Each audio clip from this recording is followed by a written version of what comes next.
Office করে যদি বিকেল 5:30টার দিকে বেরোতে পারি আর কি, যে দিনটায় বেরোই ওই দিনটা আসলে অনেক অন্যরকম লাগে, অনেক ভাল লাগা কাজ করে আর কি।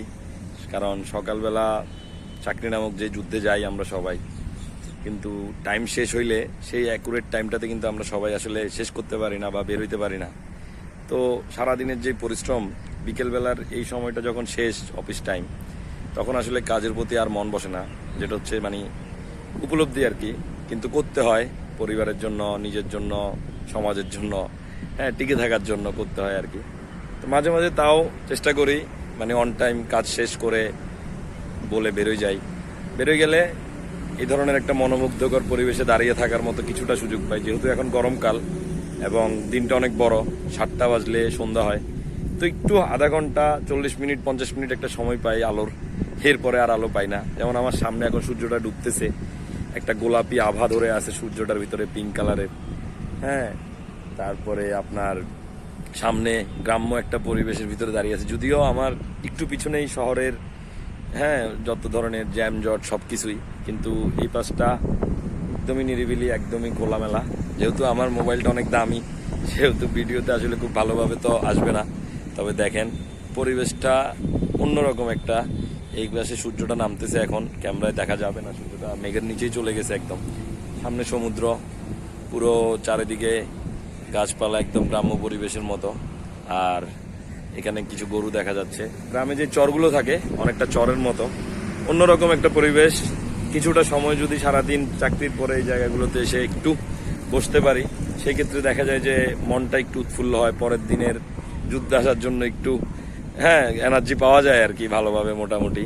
তো মাঝে মাঝে এসে তাই কলিগরা সহ মাঝে মাঝে বসি, মাঝে মাঝে একা যখন যাই, সময় থাকলে একা বসি, আধা ঘন্টা 40 মিনিট একটু নিজের সাথে নিজের বোঝাপড়ায় করি আর কি, যে আসলে কি হচ্ছে, কি হওয়া উচিত, কি করা উচিত, কি করতেছি না, সব কিছু মিলাই।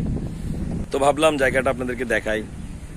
সুন্দর একটা জায়গায় বসে আছি, পরিবেশটা অনেক সুন্দর, মনোমুগ্ধকর। আশেপাশে পাখির কিচিরমিচির আছে অল্প অল্প, পাখিরা সব নিরে ফিরতেছে, যদিও এখানে গাছপালা কম, কিন্তু পাখিরা সব নিরে ফিরতেছে। তো অল্প অল্প শোনা যায় আর কি। আরো কিছুক্ষণ আগে শোনা যাচ্ছিল। সামনে 2-3টা পুকুর আছে, ছোট ছোট খালের মতো। এগুলোতে একটা পানির বহমান যেই স্রোত, সেটা দেখা যাচ্ছে। অন্যরকম আমাদের দেশটা অন্যরকম, কিন্তু এই দেশের মানুষগুলো না এই পরিবেশের মতো না, এরকম অন্যরকম না। এই দেশের মানুষগুলো খুবই বিদঘুট, খুবই কি বলে আপনার অন্যরকম। এটা বলে বোঝানো যাবে না। আমরা যে আসলে মানুষ হয়ে জন্ম নিছি, আল্লাহ তাআলা পৃথিবীর সবচেয়ে সর্বশ্রেষ্ঠ প্রাণী, আশরাফুল মাকলুক আমাদেরকে তৈরি করছেন, পৃথিবীর শ্রেষ্ঠ সেরা জীব। কিন্তু আমরা আজকে মনে হয় পৃথিবীর সবচেয়ে নিকৃষ্ট এবং পৃথিবীর সবচেয়ে পচে যাওয়া প্রাণীগুলোর ভিতরে একটা।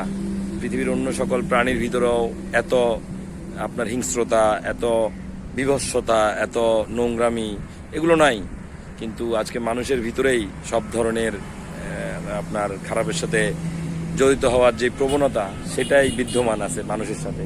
পৃথিবীর অন্য সকল প্রাণীকুল অনেক ভালো আছে, কিন্তু আমরা মানব জাতি, মানুষ, পৃথিবীর 700 কোটি মানুষ, 700 কোটি হিংস্র প্রাণীর চেয়েও অধম হয়ে আছে।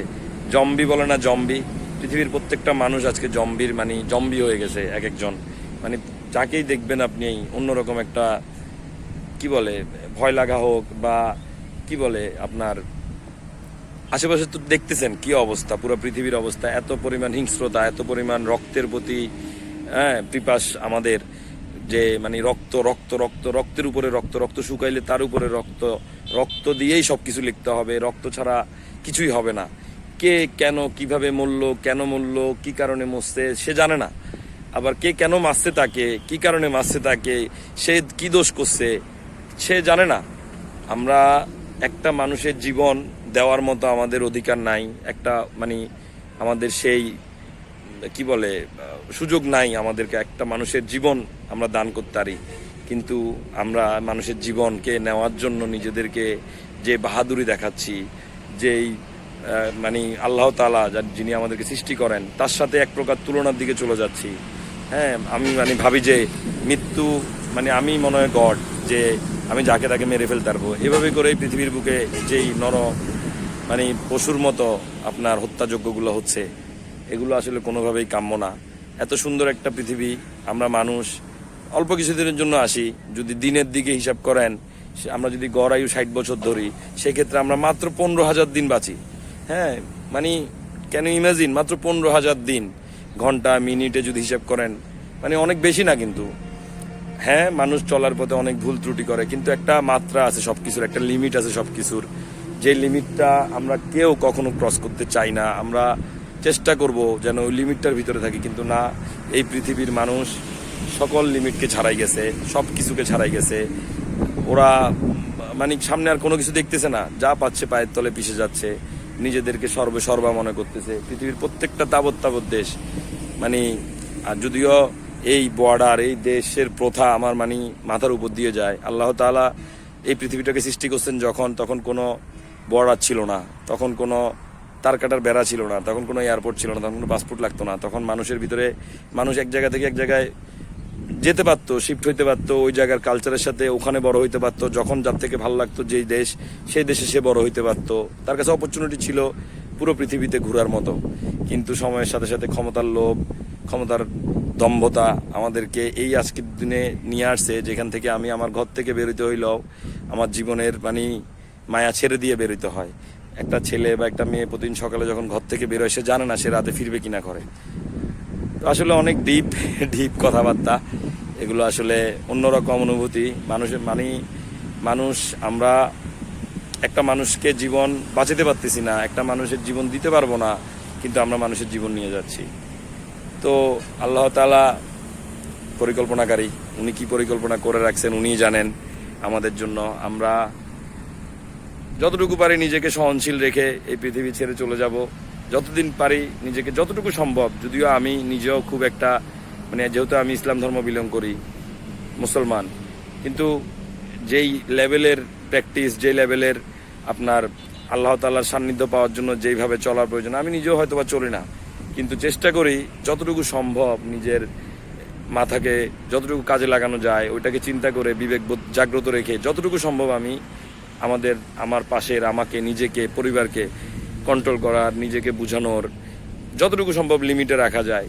কারণ আমরা সবাই যদি পাগল হয়ে যাই না, এই পৃথিবীটা তো ধ্বংস হয়ে গেছে। এত সুন্দর একটা নিয়ামত আমরা ডে বাই ডে ধ্বংস করে দিচ্ছি। তো আমরাও যদি হয়ে যাই, তাইলে হয়তো বা আর কেউই থাকবে না। তো সবাই ভালো থাকেন। আল্লাহ তাআলা উত্তম পরিকল্পনাকারী, উনি কি পরিকল্পনা করে রাখছেন জানি না। যতদিন পরিকল্পনা সফল বাস্তবায়ন না হয়, ততদিন পর্যন্ত আমরা কেউই আসলে ওই পরিকল্পনাটা বুঝবো না। ওনার যেই আপনার কি বলে, এই পৃথিবীকে রান করার যে প্রসিডিউর, সেটা আসলে উনিই একমাত্র ভালো জানেন আমাদের চেয়ে। তো ওনার উপরেই ছেড়ে দিছি, আল্লাহ ভরসা। সবাই ভালো থাকেন, আল্লাহ হাফেজ।